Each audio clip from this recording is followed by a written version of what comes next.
بسم اللہ الرحمن الرحیم۔ السلام علیکم ورحمۃ اللہ وبرکاتہ۔ جذبات۔ ایک بزرگ کہتے ہیں کہ سرے بازار چلتے ہوئے کسی نے میرے ٹخنے پر ڈنڈے سے چوٹ لگائی۔ درد اور غضب کی کیفیت میں پلٹ کر جو مارنے والے کو دیکھا تو ایک نابینا اپنے ڈنڈے سے راستہ ٹٹول رہا تھا۔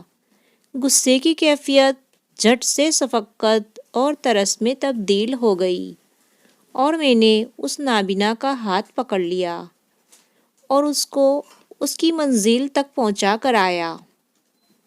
اس دن مجھے احساس ہوا کہ جب انسان کا نقطۂ نظر تبدیل ہوتا ہے تو جذبات بھی تبدیل ہو جاتے ہیں۔ ہمیں آج ایک دوسرے کے بارے میں نقطۂ نظر کو تبدیل کرنے کی ضرورت ہے۔